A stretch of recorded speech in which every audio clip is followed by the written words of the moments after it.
It's biology with Mr. B. Biology with Mr. B. That's me.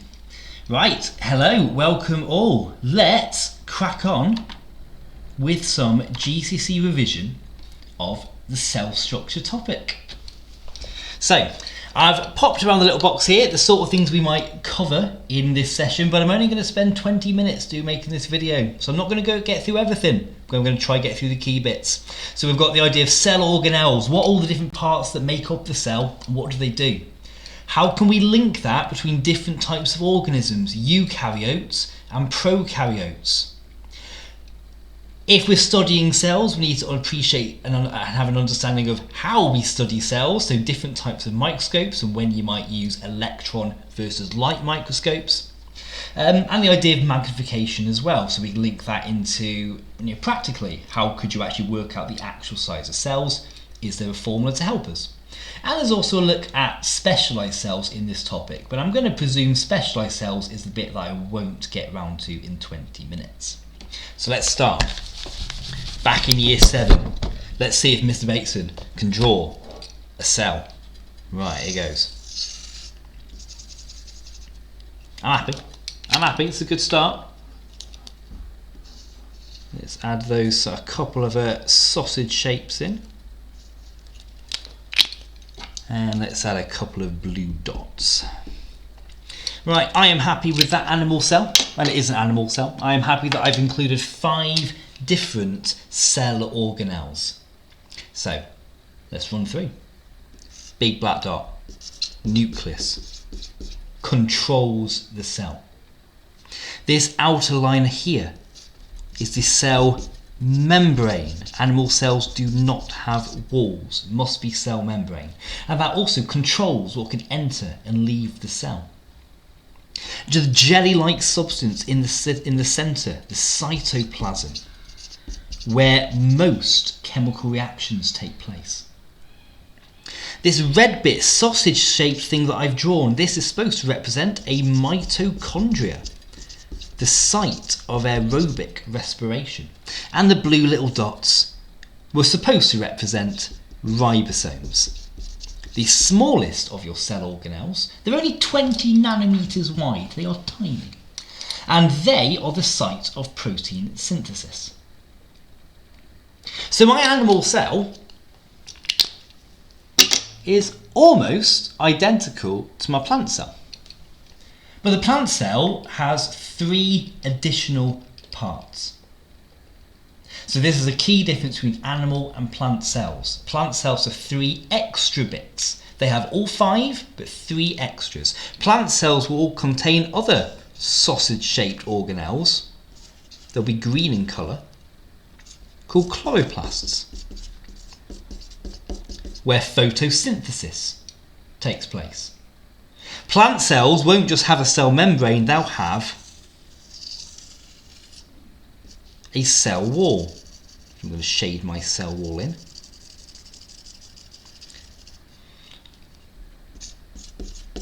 And that wall on the outside of the cell surface membrane is designed to give that plant cell strength. A plant cell will also have a permanent vacuole.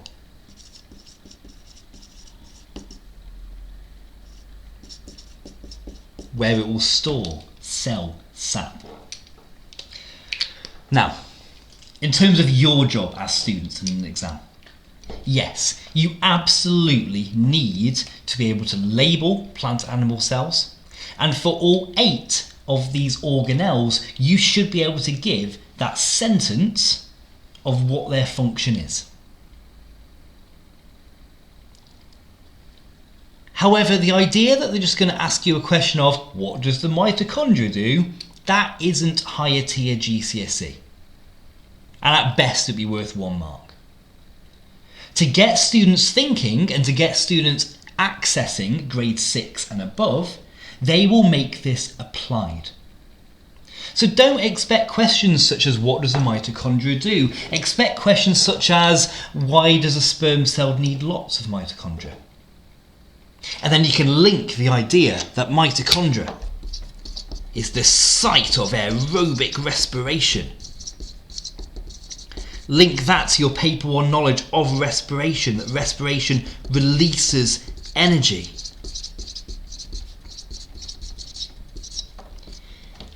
And of course, if you're a sperm cell, that energy will be for movement of the sperm tail, so it can swim to the egg cell. So expect those linked questions. Another little favourite of an example they could go for is, why do root hair cells not have chloroplasts? So if a root hair cell obviously is underground, well, you wouldn't get any light, so a chloroplast would be pretty pointless, because you can't do photosynthesis without light, can you? So make sure you know your different cell organelles, make sure you know your functions, and be ready to apply them. Right, up next. Slightly more mark-worthy is the appreciation of eukaryotes and prokaryotes. So I'm going to set this up like a table, because this is a classic comparison-based question. And because there's a fair few differences between them, as well as a fair few similarities, this one can be worth more than 1 mark. They could give 2 or 3 marks available for a comparison between a eukaryote and a prokaryote. So the first thing to really want to get across to you guys is this word prokaryote. The only organism that you're going to come across that is a prokaryote will be bacteria. Effectively everything else you look at are eukaryotes. Animal cells, plant cells, fungi, protists, they are all eukaryotes. The only prokaryotes are bacteria that you will look at in GCSE at least. So how are they different? Firstly, the main one, eukaryotes have a nucleus. Prokaryotes do not have a nucleus. Right, pro tip guys, an absolute pro tip. When you are asked to compare, make sure you actually compare both sides.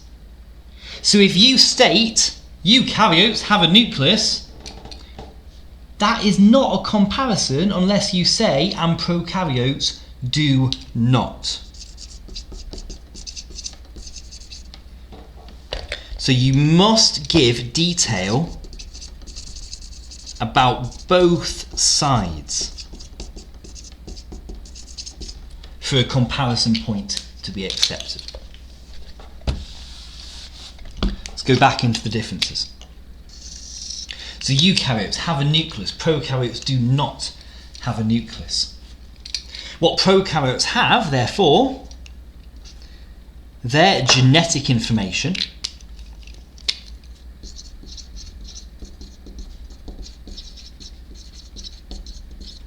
is found free in the cytoplasm. It just floats there in their cytoplasm. Whereas clearly, because eukaryotes have a nucleus, our eukaryote genetic information, which is stored as chromosomes,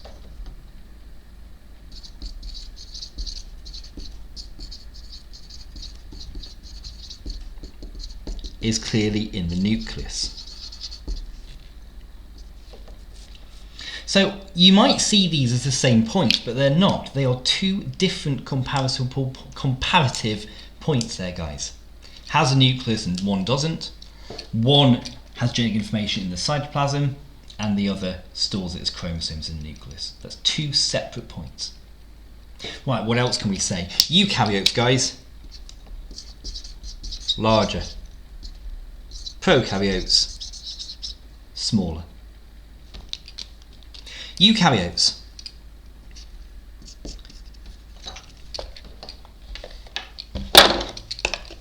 I don't know why I'm going multicoloured, but I'm enjoying going multicoloured right now, so let's use my green pen. So eukaryotes, they have all those organelles that we talked about, including all those organelles that have a membrane, like mitochondria.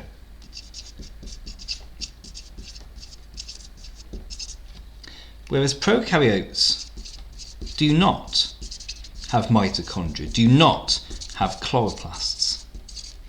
And the reason actually links to the bit that I've done in black.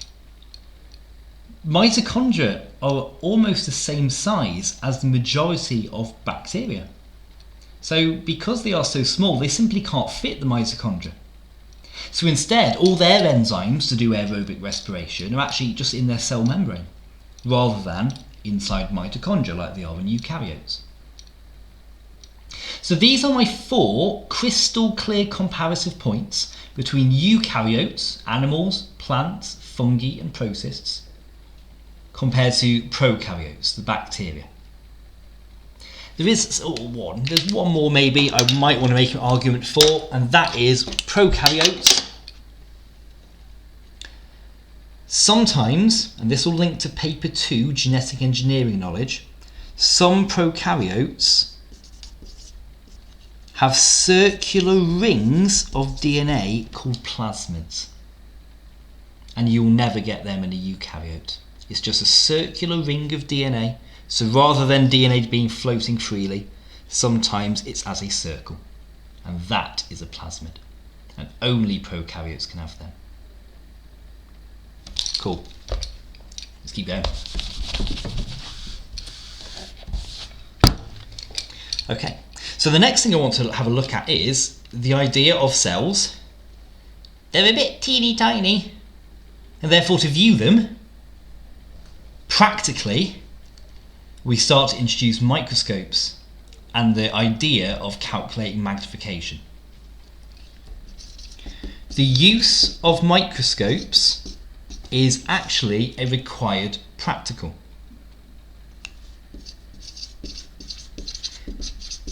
Using microscopes to observe animal and plant specimens is the required practical. Now we, in class, in school, we will have done this looking at onion cells, maybe, using iodine as our stain. We probably have, depending on when you're watching this, we may have done this using cheek cells, using the stain methylene blue. The key idea is, though, you can use microscopes to observe cells. And they can give you any example, any idea, and you need to be confident in explaining how you would do that. So here's just a little bit, because I haven't got time to go into full detail, but just a little bit of advice. Firstly, know your microscopes. Know the difference between a light microscope and an electron microscope. This is absolutely clear. And in particular, with these microscopes, and I will compare electron and light in a second, but with them, make sure you know what magnification is and how you achieve it on a microscope, and what resolution is and how you achieve it with your microscope. So let's just get these definitions. Magnification, I'm actually just going to write this in the corner, but I'll get to it in a second. Magnification is the number of times larger an image appears compared to its actual size.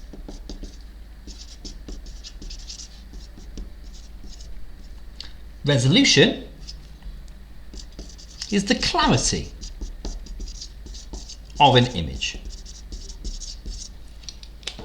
So magnification, how do I achieve that with a microscope? Well, light microscopes have a couple of different lenses. They have a lens in their eyepiece, which is ×10, and they have objective lenses, the ones that you can spin round just above the stage.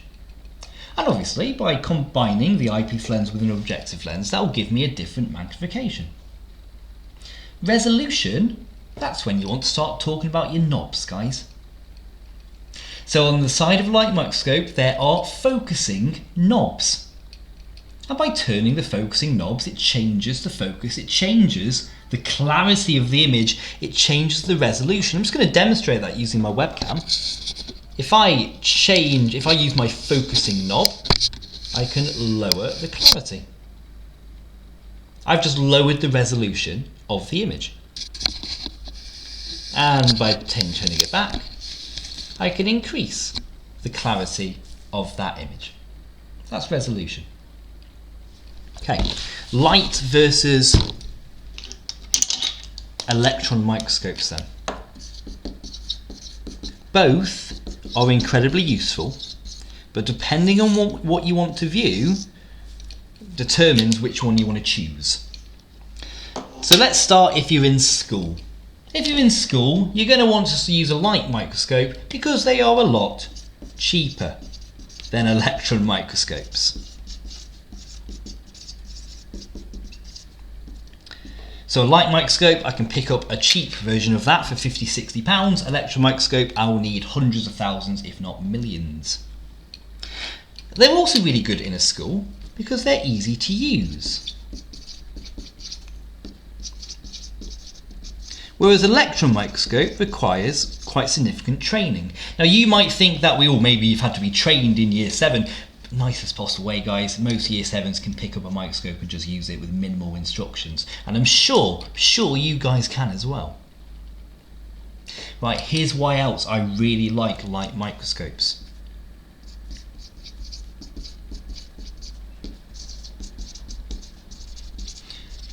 Cells, generally, under microscopes can be beautiful. And one of the main reasons is you can see real colour. The vibrancy of life is ridiculous in some circumstances, in particular when you're investigating in the field. And that's another thing. Portable.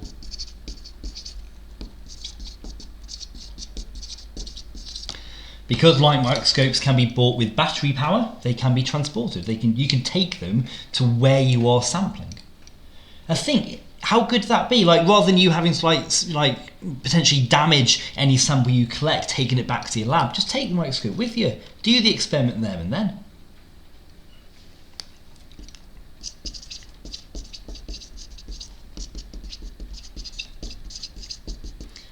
And under a light microscope, you can see living things moving. Put a water flea, a Daphnia underneath, and you can see its heartbeat. But an electron microscope, it has to take place in a vacuum.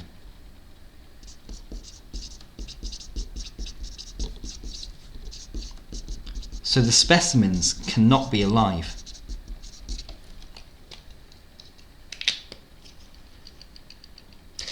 However, conversely, electron microscopes definitely can be argued that they are better. And please do go on Google Images and search for in particular some electron microscope images, in particular one called a scanning electron microscope, which are just phenomenal, have phenomenal resolution. Electron microscopes can be considered better because they have a higher magnification. Put this in context, the very best light microscopes have a magnification of about times 1,000. The very best electron microscopes can have a magnification up to 50 million. The resolution of some electron microscopes can be over 1,000 times better than the resolution of a light microscope. Okay. Right, the last thing I want to have a look at in this cells revision video is, well, this. Right, first, pro tip. Just lost my blue pen, I just threw it somewhere. Pro tip. If you are asked to calculate magnification, or calculate image size, or calculate actual size, whatever they actually want you to calculate, writing letters like this, although it might be helpful to your brain, will get you no credit. If you, however, were to write this,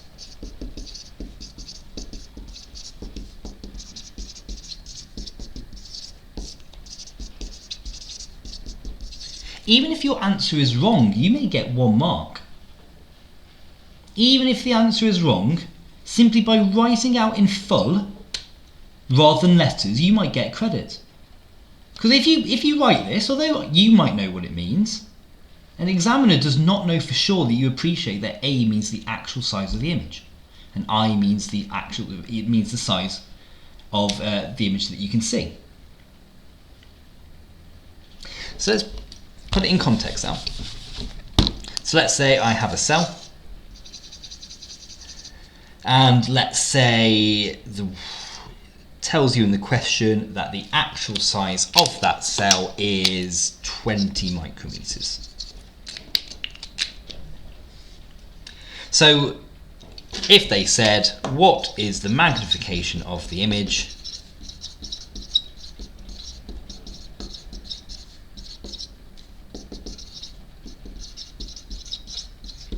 I would do magnification equals, again, notice that I'm writing out in full, image size over actual size.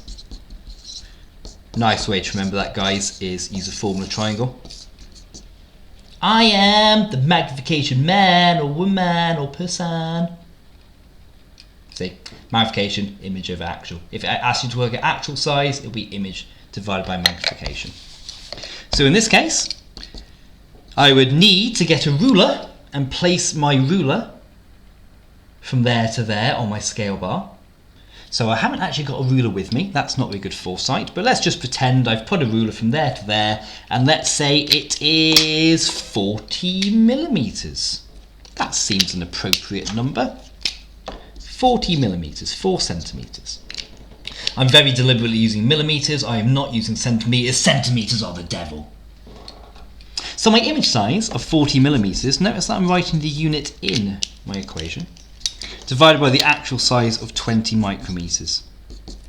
Some people who don't think that clearly might put that into a calculator, maybe, 40 divided by 20, and come up with an answer of a magnification of times 2, and they'd be completely wrong.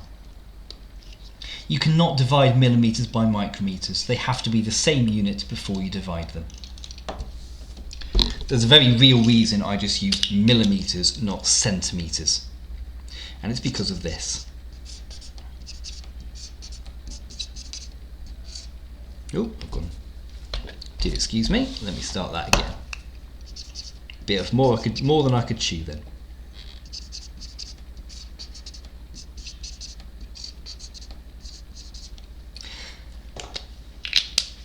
When working with cells, you are going to be working with these 3 units here. I've added meters in just for context, because I'm sure you appreciate there are 1,000 millimeters in a meter. So if I had 1 meter and I wanted to convert it to millimeters, I would times by 1,000. If the unit gets smaller, the number gets bigger by a factor of 1,000. And the same is true between millimeters and micrometers, micrometers and nanometers, that is at the end. So how do I get from millimeters to nanometers? Times by 1,000 and times by 1,000 again. And if I wanted to make the unit larger, if the unit gets larger, the number's got to get smaller, I would just divide by 1,000. Again, in context, 1,000 millimeters is 1 meter, so how do I get there? Divide by 1,000. So in this example, I have 40 millimeters, but I don't want it in millimeters, I want them both the same, so I want them both in micrometers. And 40 millimeters is 40,000 micrometers.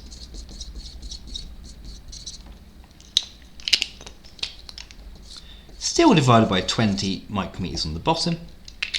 So your actual magnification, if that were the case, the actual magnification would be,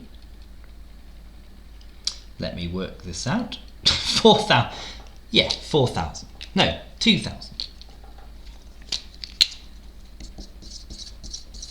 Oh, if I've done that wrong, I'm going to look an absolute muppet, aren't I? I think that's right. Yeah, 20 times 1,000 would be 20,000, so then times 2,000 would be 40,000. Yeah, I'm happy with that. I'm happy. So last little pro tip before I disappear. If they give you a scale bar, only measure the scale bar. If they give you a scale bar, you don't even need to look at the image anymore. The only thing you care about is the scale bar, because you know that scale bar's distance, it will give you the actual size of it, and then you'll be on to a winner. So for further information, go through the revision booklet that we have produced. Okay, because there are parts of that which I've not been able to get through today, and there'll be parts of that which go over this stuff in a bit more detail should you need it. Thanks for watching. Bye bye.